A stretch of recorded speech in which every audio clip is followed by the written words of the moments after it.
Iyi ni radio BBC gahuza miryango ivugira i Londres kuri metero 19, 25, 31 na 41. Ivugira ku mirongo ya FM mu karere k'ibiyaga bigari no kuri interineti kuri bbcgahuza.com.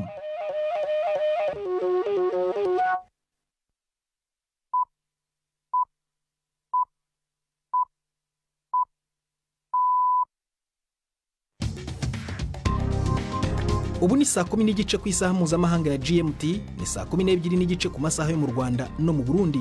Muri studio muri kumwe na Prudence Ngiyumva.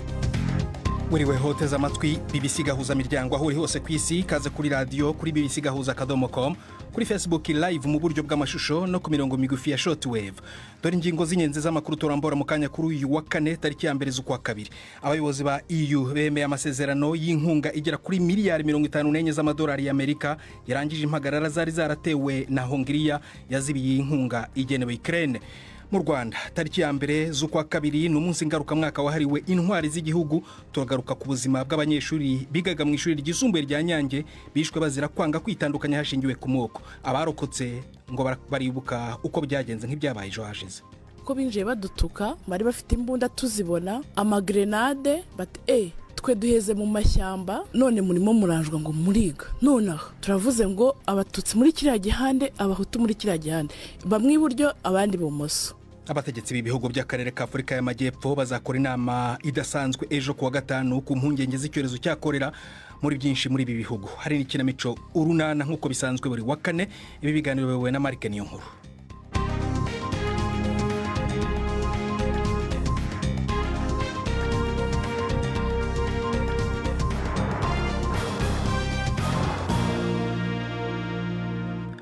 Abayobozi ba EU bemeye amasezerano y'inkunga yarangije impagarara zatewe na Hongiriya ku nkunga igenewe Ukraine. Perezida wa Komisiyo y'Uburayi Charles Michel yavuze ko ibihugu 27 byose bigize EU byemeranyije kuri miliyari 54 z'amadolari y'Amerika y'inkunga.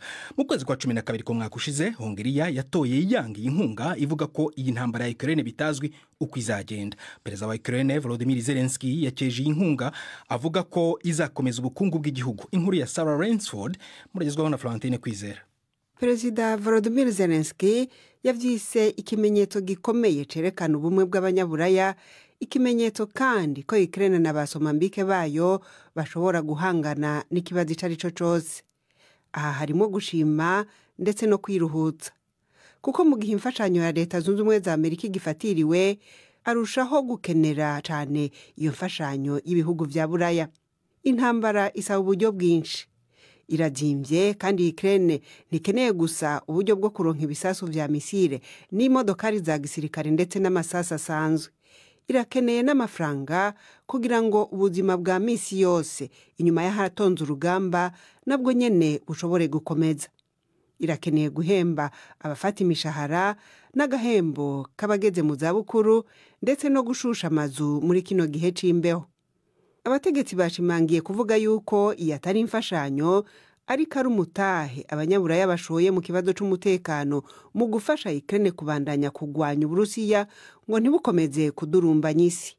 Kubona ayo mafaranga azotangwa mu kiringo c'imyaka 4 bituma Ukraine kurushaho kuremerana muri kino gihe yari bikeneye. Abategetsi muri Leta Zunze Ubumwe za Amerika baravuga ko imigambi y'uruhuri rw'ibitero bizibasira abayobozi ba Iran n'ibikoresho byabo muri Iraq no muri Syria yamaze kwemezwa. Babwiye televiziyo CBS News ikorana na BBC muri Leta Zunze Ubumwe za Amerika ko ibi bitero bizagabwa ku minsi itandukanye. Ibihe by'ikirere ariko bikazagiramo uruhare mu kugena igihe nyacyo bizatererwa. Washington imaze iminsi itegura kwihorera ku barwanyi bashyigikiwe na Iran nyuma y'uko abasirikare 3 ba Leta Zunze Ubumwe za Amerika biciwe mu gisasu cya drone muri Jordan. Minisitiri w'ingabo Lloyd Austin aho ngaho muri Leta Zunze Ubumwe za Amerika yavuze ko ababajwe cyane no kuba ataramenyesheje Perezida Biden ibijyanye no kwivuza kanseri. Mu kiganiro y'abanyamakuru i Washington, Bwana Austin yatangaje ko yagombaga kuba yarabwiye ibyo Perezida. ndetse n'ibiro bye White House igihe yasuzumwaga kanseri y'udusabo tw'intanga cyangwa se prostate cancer mu mwaka ushize. Yavuze kandi ko bwana Biden yamuhaye imbabazi mu buryo burimo impuhwe. Austin yavuze kandi ko yirengera ibyo yakoze byose ku buryo bwuzuye. Gutinda kumenyesha bagenzi be na White House ibijyanye n'uburwayi bwe byazamuye kunengwa cyane ndetse hakorwa n'amaperereza. Austin w'imyaka 70 yajyanywe mu bitaro byita ku ndembe igihe yari yagize ibibazo yatewe no kubagwa mu kwezi kwa 12. Tujye mu Rwanda. Tariki ya mbere z'ukwezi kwa kabiri n'umunsi ngarukamwaka wahariwe intwari z'igihugu. N'umunsi wizihizwa hibukwa abatanze ubuzima bwabo mu ntambara izwi mu Rwanda nko kwibohora igihugu. Ku bantu 53 bari ku rutonde rw'intwari z'igihugu harimo abahoze ari abanyeshuri mu ishuri ryisumbuye rya Nyange mu Burengerazuba. Bishwe nyuma yo kwanga kwitandukanya igihe basabwaga n'abarwanyi bazwi nk'abacengezi kwishyira mu matsinda hashingiwe ku moko mu bitero byagabwe kuri iryo shuri mu 1997. Kubera iyo mpamvu abanyeshuri 47 bose bari mu mwaka wa 5 n'uwa 6 bagizwe intwari z'igihugu. Bafatwa nk'intangarugero mu gukomeza ubumwe n'ubwiyunge ndetse n'ubwumvikane mu gihugu cyashegeshwe cyane n'ibibazo by'amoko yigeze no kuri jenoside mu 1994. Umunyamakuru wa BBC Yves Bucyana yasuye bamwe mu barokotse ubwo bwicanyi bw'abacengezi adutegurira inkuru. Buri gihe tuza kunamira aba bacu benyine bazize ibitero by'abacengezi. Tugira ijoro ryo kurara tutaramye ahangaha, bakadusomera za misa tukaza kunamira izimva zabo. Ndi ku ishuri ryisumbuye rya Nyange. Nkunduwera Angelique arashyira indabyo kumva za bamwe mu bo biganaga baguye mu gitero cy'abacengezi cyagabwe kuri iri shuri muri 1997. Ko mbona ari ebyiri gusa kandi haraguye benshi. Abandi imiryango yagiye bajyana jya kubashyingura. Ndabona imva ya muja w'amahoro Marie Chantal twariganaga. Ako kanya bakirasa niwe bahiriwe yahise apfa. Uriya niwe Ndemeye Valence we yiga mu mwaka wa 5. Abangaba navuga ko aribo bahagarariye iki gicumbi. Priska Uwamahoro we icyo gihe yigaga mu mwaka wa 5 ngo ntazibagirwa iryo joro. Ko binjiye badutuka bari bafite imbunda tuzibona amagrenade twe duheze mu mashyamba none murimo muranjwa ngo muriga. Nonaha turavuze ngo abatutsi muri kiriya gihande abahutu muri kiriya gihande, bamwe iburyo abandi ibumoso. Nuko nkuko babitubwiye narabyumvaga tubona ko bikomeye, umuntu agashaka ukuntu ahisha nk'umutwe munsi ya pipitre. Muri icyo gitero abanyeshuri 6 biciwe aho, abandi 2 baje gupfa nyuma. 39 barokotse ubu barakora imirimo itandukanye. Igitero cyabaye nyuma y'imyaka 3 gusa mu Rwanda habaye jenoside. Ni mu gihe kandi ibikomere n'inkovu byasizwe na jenoside byari bikiri bibisi mu mitima ya benshi, ku buryo kwitandukanya hashingiwe ku moko byakagombye korohera buri wese. Abo banyeshuri ariko baranze, ari nayo mpamvu igihugu cyabagize intwari. Bwana Nicolas Rwaka ni umuyobozi ushinzwe ubushakashatsi mu rwego rushinzwe intwari z'igihugu. Tujye twibutsa abantu ko abo banyeshuri ari abari bari mu ishuri basura amasomo y'umugoroba, bari mu ishuri ry'uwa 5 n'uwa 6. Abigaga mu wa 5 n'uwa 6 batari muri iryo shuri iryo joro ntabwo babazwe nk'intwari kuko igitero cyagabwe badahari. Abari batashye ntabwo babazwe nk'intwari. Abari baryamye muri dorotwari ntabwo bari mu ntwari. Ababaye intwari ni babandi bari mu ishuri aho abacengeje baza bavuga ati nimwitandukanye bishingiye ku byiswa moko, batabahutu ni mujyana abatutsi ni mujyano, bakanga bati twese turi abanyarwanda. Intwari zo mu ishuri rya Nyange zibarizwa mu cyiciro cya 2 ari cyo cyiciro cy'imena, zifatwa nk'intangarugero mu gukomeza ubumwe n'ubwiyunge mu gihugu cyashegeshwe na jenoside muri 1994. Ni mu gihe mu cyiciro cya mbere cy'imanzi harimo umusirikare utazwi ndetse na General Major Fred Gisa Rwigema wayoboye ingabo za RPF. Tariki ya mbere z'ukwezi kwa 10 mu mwaka w'1990 zigatangiza urugamba rwiswe rwo kubohora u Rwanda rwaje guhirika ubutegetsi bw'uwari Perezida Juvenal Habyarimana. Iyo nkuru itugejeje ku isaa 1:22 mu Rwanda no mu Burundi. Iyi ni BBC gahuza miryango muri studio za BBC London ni saa 10:39. Urayumva kandi no kuri Kisoro FM muri Uganda. Turagaruka ku makuru arambuye nyuma y'akakaruko gato cyane. Ndi Prudence Ngyumva. BBC gahuza miryango Igoma. ni kuri FM 93.8. ingabo za Ukraine ziravuga ko zashoboye kurohamisha ubundi bwato bw'intambara bw'Uburusiya mu nyanja y'umukara. Minisiteri y'ingabo yatangaje ko ubu bwato rutura buzwi nka Ivanovets bwikorera ibisasu bya misile bwarohamiye ku nkombe z'umwigimbakirwa wa Crimea cyangwa Crimea nyuma yo gukubitwa n'ibisasu byinshi bitwawe n'ududege tutagira abadereva tunyura mu nyanja Sea Drones. Yashyize hanze amashusho yigamba kwerekana igihe nyacyo byabereye ubwato bwakubitiwe bigakurikirwa no guturika. Nta makuru abyemeza yari yava i Moscow. Ishami rya Loni rishinzwe ubuzima ku isi OMS riri gutanga impuruza ko umubare w'indwara za kanseri ku isi uziyongera cyane mu myaka 20 iri imbere. Iteganya ko hagati mu kinyejana ubwiyongere bw'ubwandu bugera kuri miliyoni 35 buzazamuka ku kigero cya 77% bukaba buvuye kuri miliyoni 20 ubu ngubu z'ubwandu buboneka. Inkuru ya Hugh Morgan muragizoho na Premier Ndeko Magenge. Abahinga bo mu ishami rya ONU rijejwe amagara ku isi OMS bavuga ko uko kwiyongera gufatiye ku kugene abantu baguma baba benshi kandi n'igitigiri c'abashaje kikaguma kiduga, hanyuma itabi, inzoga, ubuvyibuhe bukabije n'ikirere gihumanye navyo bikagira uruhara. Mu gihe ibihugu bikize cyane byitezwe kuba ari byo bizobamwo ukwiyongera ko barwaye kurusha ibindi, mu bihugu bikiri hasi mu iterambere bifise uburyo buke bwo guhangana na kanseri niho haza kwiyongera cyane gusumba ugereranije abarwara n'abapfa ahandi. Muri ivyo bihugu abarwaye kanseri bazokwiyongera ku rugero rw'inshuro 1.5 mu gihe urugero rwo gupfa rwo ruzokwigwiza na kabiri.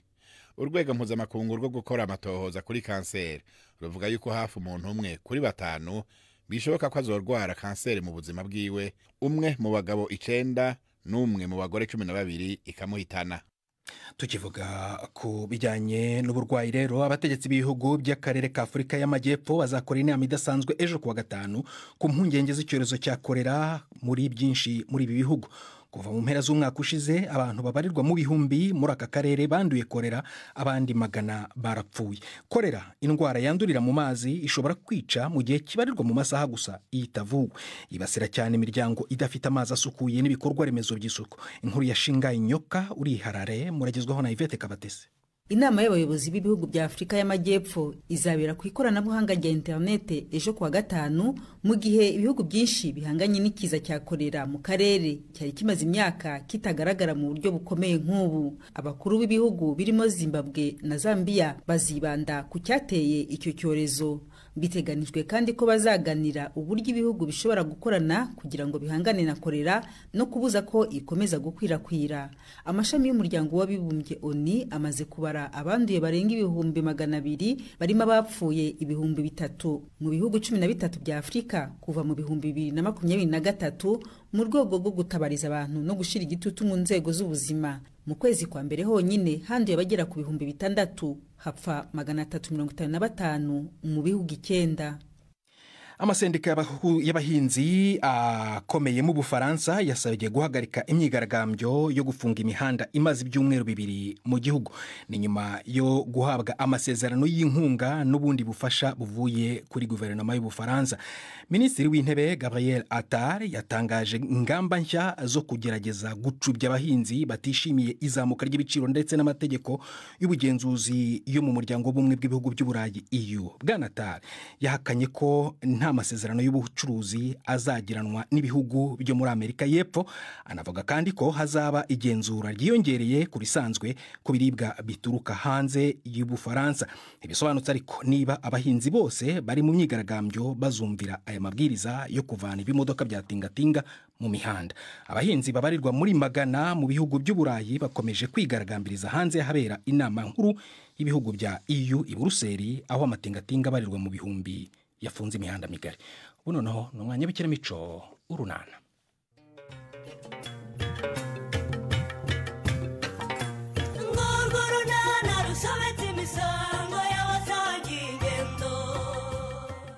Kantengwa akanyamuneza ni kose. Hagati y'imvano y'uburwayi bw'inkoko za kirere yamenyekanye. Ni Urunana. Naraguhakaniye, n'ubu ndaguhakaniye rwose. kuko sinshyigikiye rwose ko uteshwa igihe na bugingo uriye ubizi neza ko ari ikimara. ariko tekereza nk'ubu bugingo akumvisha umutuka gutyo Stefano. Papa nawe urabizi ko ibyo bugingo yiga bifata. Arabifata rwose. Rwose n'impinduka wagiye uzibona buhoro buhoro. Ahubwo nyine nuko udashima. Yiziye impinduka rwose. Kujya ku mpapuro zanjye akazishitagura ngo arakuramo inyuguti yize. Nuko wari wazandaritse ariko kandi nta kindi cyamufasha kwiga afite. Ariko rwose nanjye nawe bibonye ko bugingo afashijwe ubuzima bwe bwahinduka. Nkahareba kuzinduka kare nkajya kwahira ubwatsi bw'ingurube zanjye ziri bwiririrwe nkazivomera amazi ziri bunywe nkajya ugasantiraho nyine nasabye ibiryo muri restaurant na bare nkabizana ngategura bugingo nkamujyana ku ishuri ubundi nkabona kujya mu kazi ko kwa Philippe ubwo koko urumva ibyo bintu binyoroheye. Naho umuvumo wawe nyine wemera ukore. Uvuze nabi Stefano. Papa urambwiye ngo ni umuvumo wanjye cyangwa n'uwanyu mwe mwabyaye nawe umunsi mwabyaye nizeye Imana w'igicucu wamfashe ku ngufu yanyoye ibiyobyabwenge aganira inda papa. Ibibazo uzindutse uteza muri uru rugo Stefano. Yewe nigeze nifuza kubyara uriya mwana ufite ubumuga bumeze kuriya izamubyaye ntabiteguye cyangwa nashatse umugabo nk'abandi bakobwa. Si ikigo kijyanye cyafashe ku ngufu kikanyicira ubuzima ubu ndakora akazi ko mu rugo naniwe kurangiza kwiga kubera papa koko. Kane icecekere witekereza ngo ugere kure mwana wawe ihangane ni ukuri. Wirinde hari nubwo nanjye namugajwe na so nzagerageza kugufasha. Umva mbese ubwo nk'ubwo ibyo byo kumugazwa kwawe ubizanye ute? Wamugaje se bihuriye hese n'ibyo twavugaga uretse gushaka kuzura kabuze. Byose ni wowe ubiteye. Wirira rwose mwana wawe. Erega no muri twese turababaye rwose twifatanyije nawe mukaba rwose cyane. Ubu nashimishwa nuko inkoko zose zipfa nibagiye kizi mweto nambaye ari we wazinguriye yagurishije amagi. Nuko mwanze nyamara kunyumva ariko izi nkoko z'umwana wanjye nta kindi zizize n'ishyari. None se ubu tubigenze gute ngo zidashira mama? Izari zarembye ejo bukeye zapfuye, izafashwe ejo zarembye, izitari zafashwe nazo zafashwe. Ubu se koko umva nkubwire kire itegura ujye kwiga hanyuma ibindi bindekire ndaza kubikurikirana rwose. Urabikurikirana se tutemera ko ari abanyeshyari baziroga busho. Naho najya papa sinajya kwiga ndaguma hano. Nako mama nambwira umuntu akeka ko yandogeye nkuko mwereke. Umwanzi usugira ngo abari kure mwana we. Kankwanzi cyari. Sega hakoroga bwongo bw'umwana se nyine. Asoni. Uravuze ibyo bitekerezo byawe se bidafite ishingiro ukumva ariko ari byo. Uravuze ngo ngenye ntekereza ibidafite ishingiro busho. Urareba inkoko z'umwana wanjye zifashe zikarwara gutya niba atari ishyari se ryatumye baziroga kuki nta wundi muturanyi utaka ko arwaje inkoko. Yegora ndahari mwana wa ndaje ngo hagurukire ngiye gushaka umuvuzi aza kureberaho ikibazo kiri nibiba ngombwa arazivura izisigaye azitsiriki maze turebane nabo bagome. Nusige turajyana mama. Uretse kanwa. Uretse siki. Uretse wowe nakire ibyo ngibyo musigeho rwose. Ndashaka kanya ngiye kureba veterineri niwe muvuzi w'amatungo rwose wabyigiye. Tujyane kumureba papa tugende none ahubwo. Wenda kubwiye ngo ujye kwiga kere. Ibindi rwose ndabyikurikiranira. Genda ujye kwiga. Waretse tukajyana papa kushobora kutajya kureba veterineri ukijya muri gahunda zawe inkoko zanjye ukazibagirwa.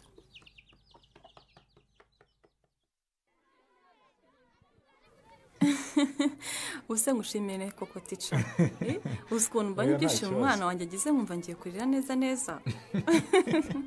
Uretse ibyishimo se nta kindi wiboneye n'amaso yawe kandi. Rwose niboneye bugingo ari kuvuga icyongereza. Kantengo rero nta kindi musabwa rero ni ukumufasha. Ni ukugerageza nk'uko nabikubwiye mfite imirimo myinshi cyane tica. Muri iyo mirimo myinshi ufite rero ugomba kumenya ko nta kiruta imyigire y'umwana wawe. Uko mama yemeye kumfasha rwose nzajya muzana. Hanyuma ibyo musabwa nk'ababyeyi rero ni ukumuba hafi. Yagera mu rugo mukamubaza ibyo yize. Yazana umukoro wo mu rugo mukamufasha. Sibyo? Natwe aha ku ishuri tuzagerageza kumuba hafi. Nibyo rwose. Ntabwo tuzatuma asigara inyuma rwose kuko afite ubumuga. Nkwijeje imbaraga zanjye mu gufasha bugingo mu masomo yiga. Cyane cyane Ikinyarwanda. N'icyongereza ndetse n'imibare. kuko ariyo masomo amufasha gutsinda neza yandi asigaye. Ibyo nzabikora mu gihe nshinzwe ishuri yigamo, nzamufasha kuzamuka neza pe, ndabikwijeje. nanjye rwose rero mu rugo nzagerageza kumufasha uko nshoboye pe. Hanyuma nanone ibikoresho byose akeneye ngo yige neza nibiboneka, ababyeyi, abarimu n'ubuyobozi bw'ishuri tugafatanya, azavamo umuntu ukomeye kandi uzabibona. Ariko ntisha nawe wamenya guha umuntu morali. Kandi ndavukura ariko siko ushobora gutuma ndota kuri aya manywa we. Ntushaka urote kuko inzozi zawe zizaba impamo da. Nidufatanya tukamufasha mu myigire ye. Ibyo nkubwira. Icyiciro cya mbere cy'amashuri abanza ari cy'umwaka wa mbere, wa kabiri n'uwa gatatu. Ndabizi neza ko uyu mwana kivuyemo atsinda neza imibare, agatsinda ikinyarwanda neza n'icyongereza. Umva nta kimubuza kuzamuka neza. Buriya. Kandi hari na gahunda nzamura ubushobozi mu myigire. Yashyiriweho gufasha abana bafite intege nke kuzamura imyigire yabo. Ndumva ari gahunda nziza cyane tica. Nziza cyane.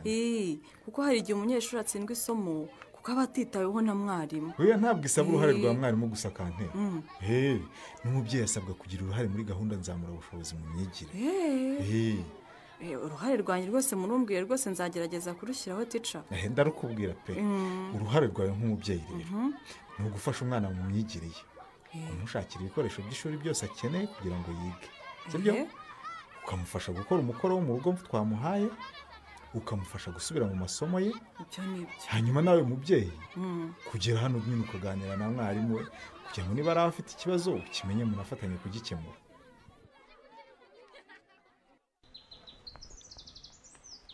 Ariko rero nyesi nawe wamenya gusotora umuntu. Oya, aho ntubifashe nabi reya. Oya da, ahubwo nawe nizere ko utabifashe nabi kuba nkubwiye ko ntungowe no kukubona ugenda n'amaguru. Oya nta mpamvu y'abantu bahuye baraganira rwose, cyane ko tuba tutanaherukana, wagira ngo twembi ntitukibe Nyarurembo. Wa mugani we uba hehe ahubwo? Wihindura ikiganiro reya. Banza usubize ikibazo nakubajije tukibonana, ukanjijisha uzana ibiganiro binsetsa. Ariko se uragira ngo ngusubize iki ko kanye? Umbwire uwo wambariye neza gutyo kandi ukambara amabara y'abakundana. Nukuri ntawanye. Simbyemeye reya. Ntiwatangira kwitegura Saint Valentin itaraba ku busa. Hari umutipe tu. Ese uyu mukobwa aragira ngo mubwize iki koko? Ukuri. Ukuri kwanjye nuko nta muntu mfite. Nahisemo kwikunda ubwanjye nkambara neza setu. Ibyo bya Saint Valentin nta nibyo ngiye nigeze ntekereza. Bitekerezwa namwe shamu ufite abo mukundana. Uravugisha ukuri reya? Umukobwa mwiza nkawe koko uraho gusa nta nukuranye nukuri rwose. Reka mfe kubyemera ariko ntabwo mbyemeye. Sha umenya nawe wemera ubonye nka Thomas. Ngaho tegereza urebe ko hari uzambonana nawe. Ashobora kuba atari naha ariko akaba ari aho wakuriye yenda. Ari na mpamvu nkwibariza gahunda ufite iyi Saint Valentin kugira ngo rwose nikoperere. Nta nimwe pe. Kwambara neza nzabikora kuko nkuko nabikubwiye mfite iyo kwikunda rwose ubwanjye nta yindi. Iya mbere niyo kwambara neza ntayumvise. Niba koko nta mukunzi ufite ariko wangera n'inama y'icyo nakorera umukunzi wanjye kuri Saint Valentin kugira ngo yishimire ya sibyo? Inama se. Ubu se koko nako mbwira icyo wifuza gukora ngihereho nyine nkugira inama. Mukobwa mwiza wahiriwe no gukundwa n'umusore mwiza nka Chris. Nawe urabibona se ko Chris ari umusore mwiza cyane reya? Yego kubwo se utabibona yaba atazi kureba nye.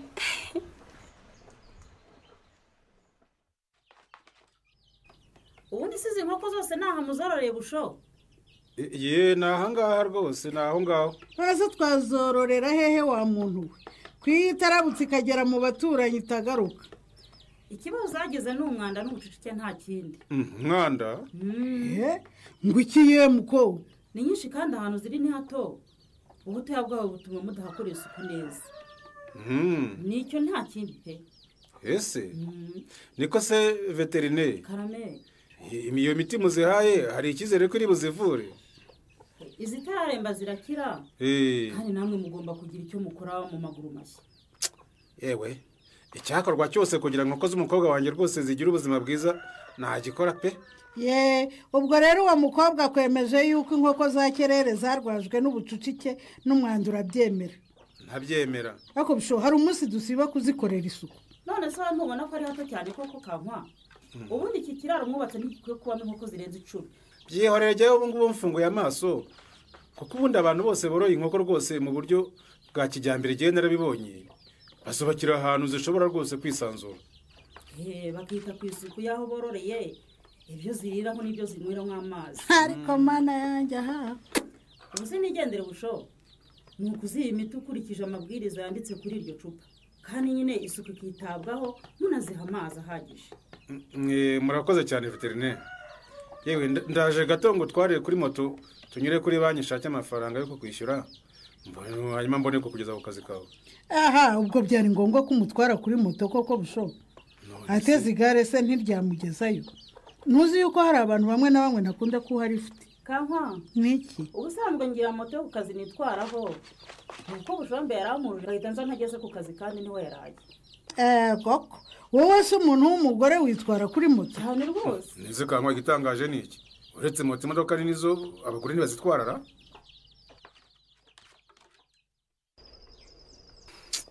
Kandi rwose nyensi uretse na rubanda nawe ubwawe mba mbona ushyugunga kwimena inda. Byose ni wowe mama. Urabizi ko ku bwanjye nashakaga kubwiza Chris ukuri hakiri kare akankunda z'ibyanjye byose akamenya ko nabyaye yakumva adashobora kubana n'umukobwa wabyaye akabireka. Ibyo nanjye ndabyemera rwose kubimubwira mbere byari kuruta ariko ubu ngubu aho ibintu bigeze sinakoshya kubivuga pe. Nawe urabizi umunsi uwo ari wo wose Lopez yahinguka inyarurembo rwose agasesekara. Amakuru azararageze kuri Chris mama. Icyo nicyo nyine cyambujije ibitotsi. Kandi rero ntiwamburiza umwana wanjye ukoze iwabo ngo mbyemere. Ahubwo se twamusobanurira ko ari iyihe mpamvu tudashaka kwazina. Urukundo rwa Chris rwarurira ariko umwana wanjye. Ariko reka nkubwire nye ahubwo ni ugukura ibintu mu nzira hakiri kare kugira ngo Lopez azazina ahangaha biri ku murongo. Ibyo uvuga bishyirwa ku murongo se n'ibiki mama? Niba se gukunda kuko mukundana ubundi mutegereje ikinye yaje akagusaba akaguko kuko mukabana. Ugiye kuvuga se ko njyewe nakwemera kubana nawe atazi ko mfite Lopez mama? Yego nyine yaza akagusaba akanakwa hanyuma mugashyingiranwa ukazabimubwira mubana. Ego ku mana yanjye ngwiki mama none kandi ubwo wasanga muhura mukavuga ubusa ntimuganire iby'ubwo bukwe kandi aricyo cyihutirwa. Ariko se mama ubwo nahera bamubwira ngo ubukwe koko iyo ubonye atabivuze regura byivugira mwana wa. None se wavuga ko icyo ategereje ari iki uretse kumuhitura koko nye umva afite akazi keza yarubatse nawe ufite akazi mwambwira ko mutegereje iki kuko mu bintu. Ndakurahiye sinatinyuka kubwira umusore ibintu nk'ibyo rwose ngo uzaza kunsaba ryari. Komeza urarame maze uzajye kubona ubona umukobwa w'inkonko bataraje aramwandurukanye. Nyumvira ibyo mama nyifuriza n'ukuri. Oya simbi kwifuriza mwana wa. None se ubona wowe ari wowe mukobwa mwiza ku isi kirisi se wamuhumye amaso ku buryo aho agenda hose atabona abo bakobwa beza. Urumva udashaka kuntera umutima mubi koko mama? Izi nama zarangwida wowe urazumva ute naho mu kiganiro Urunana cy'ubutaha. Ikinamico Urunana mwitegurirwa n'umuryango Urunana Development Communication mukayikurikira kuri radio BBC kuwa 2 no kuwa 4 saa 12:45 z'umugoroba. Ikinamico Urunana kandi mwayikurikira kuri YouTube. Kuyigeraho andika ijambo Ikinamico Urunana official maze utange n'ibitekerezo. Uramutse ufite ikibazo cyangwa igitekerezo kandi wifuza kutugezaho watwohereza ubutumwa bugufi bwanditse kuri telefone igendanwa 0783 18 10 64. Mushobora kandi kunyuza ubutumwa kuri page yacu ya Facebook. Kuyigeraho no kwandika ijambo Urunana. Tubibutse ko tubagezaho ikiganiro gikuyemo ibice by'Urunana twumvise mu cyumweru. Icyo kiganiro tukibagezaho ku cyumweru saa 9:30 za mu gitondo na saa 11 z'umugoroba kuri BBC. Dusubikiye ikiganiro Urunana cy'uyu munsi naho butaha. Barakoze bagenzi bacu mu ikinamico Urunana ni nabo basoje ibiganiro byacu byo kuri uyu wa kane. Gusa mbere kuva muri studio nakubwira ko abategetsi b'ibihugu by'umuryango w'ubumwe bw'Uburayi EU bemeranyije inkunga igeneye amasezerano arimo miliyari 54 z'amadolari y'Amerika azahabwa Ukraine mu nkunga yo kurwana intambara yagabweho n'Uburusiya.